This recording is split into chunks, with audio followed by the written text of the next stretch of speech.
प्यारे बच्चों, आज मैं कक्षा 10 सामाजिक विज्ञान पहले पार्ट इतिहास के अंतर्गत अगले अध्याय के बारे में बताऊंगा। इसके पहले हमने आप लोगों को यूरोप में राष्ट्रवाद के बारे में बताया। अब अगला चैप्टर है भारत में राष्ट्रवाद। अभी आप लोग यूरोप में राष्ट्रवाद के बारे में देखा, अब आप पढ़ेंगे भारत में राष्ट्रवाद। यह चैप्टर बोर्ड परीक्षा की दृष्टि से बहुत ही महत्वपूर्ण है। आपको पता है कि 30% सिलेबस इस बार बोर्ड परीक्षा से बाहर कर दिया गया है। अब इसके बाद आपको यूरोप में राष्ट्रवाद के बाद अब अगला चैप्टर भारत में राष्ट्रवाद के बारे में पढ़ना है। राष्ट्रवाद चाहे यूरोप का हो चाहे अपने देश का हो, राष्ट्रवाद का मतलब होता है राष्ट्र के प्रति प्रेम, सद्भावना, भाईचारा, यानी राष्ट्र के प्रति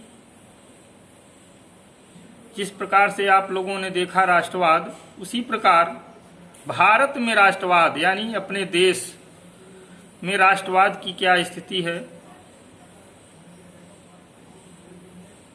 यहाँ अपने देश के प्रति प्रेम की बात की जा रही है।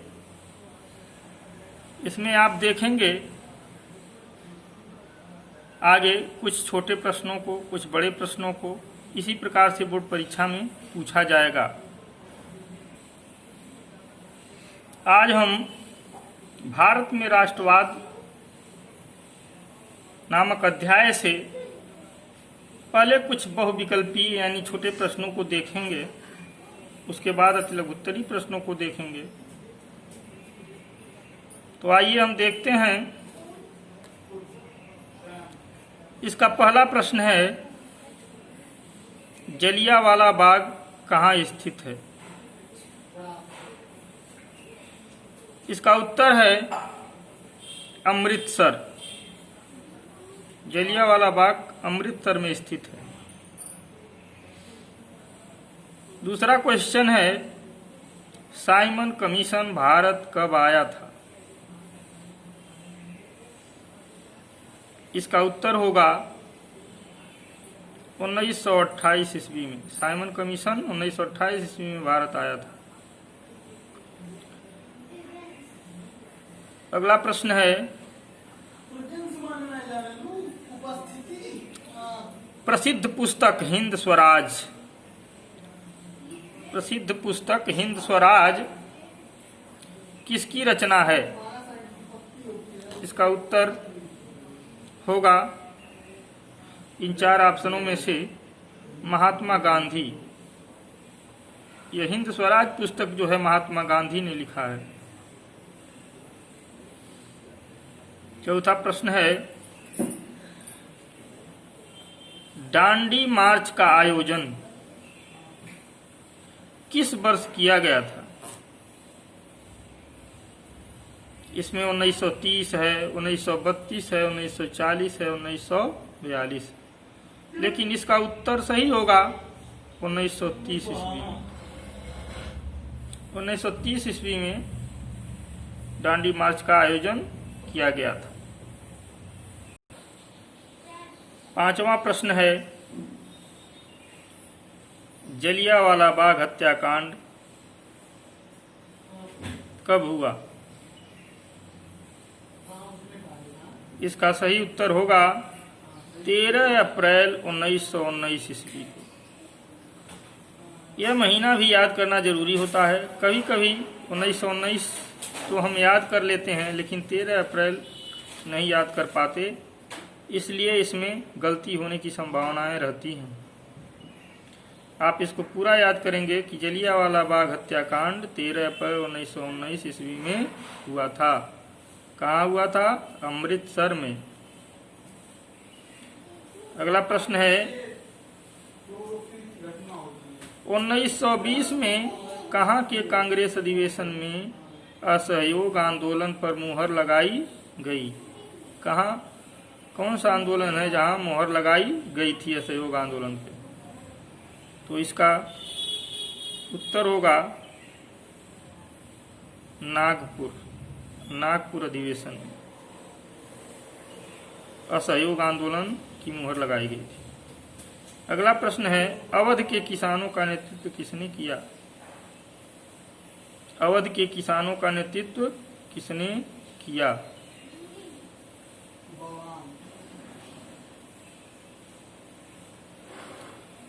उत्तर इसका होगा सन्यासी रामचंद्र ने। यही अवध के किसानों का नेतृत्व किए थे। अगला प्रश्न है, गांधी जी दांडी कब पहुंचे? इसका उत्तर होगा 6 अप्रैल 1930 ईस्वी को दांडी की यात्रा किए थे। तो पहुंचे थे कब? 6 अप्रैल 1930 ईस्वी में पहुंचे थे। इस प्रकार से ये कुछ बहुविकल्पीय प्रश्न थे। आइए कुछ अति लघुत्तरी प्रश्नों के बारे में भी देखते हैं आगे। अब अति लघुत्तरी प्रश्नों में देखते हैं। पहला प्रश्न, महात्मा गांधी का जन्म कब और कहाँ हुआ था? इसका उत्तर होगा महात्मा गांधी का जन्म 2 अक्टूबर 1869 ईस्वी को पोरबंदर काठियावाड़ के एक संभ्रांत परिवार में हुआ था। यानी 2 अक्टूबर तो याद रहता है गांधी जयंती के नाम पर, लेकिन ये सन भूलता है, इसको याद कर लीजिए। 1869 ईस्वी में इनका जन्म हुआ था पोरबंदर के काठियावाड़ में। अगला प्रश्न है, जलियांवाला बाग हत्याकांड की जांच के लिए नियुक्त हंटर कमेटी के 3 भारतीय सदस्यों के नाम लिखिए। अब हंटर कमेटी के 3 जो भारतीय सदस्यों के नाम हैं, देखिए इसका उत्तर इस प्रकार है। पहला, भारतीय सदस्यों की कमेटी सर चिमनलाल सीतलवाड़, एक कमेटी हो गई। दूसरी है शहजादा सुल्तान अहमद कमेटी। तीसरा जगत नारायण।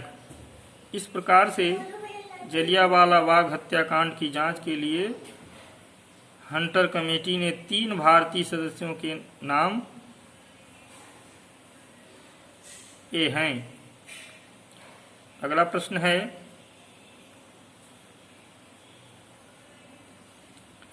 अली बंधु कौन थे? अली बंधु, उत्तर है इसका खिलाफत आंदोलन के नेताओं में अली बंधुओं का स्थान प्रमुख था। इनके नाम मोहम्मद अली और शौकत अली थे। क्या नाम थे? मोहम्मद अली और शौकत अली। अगला प्रश्न है, कांग्रेस ने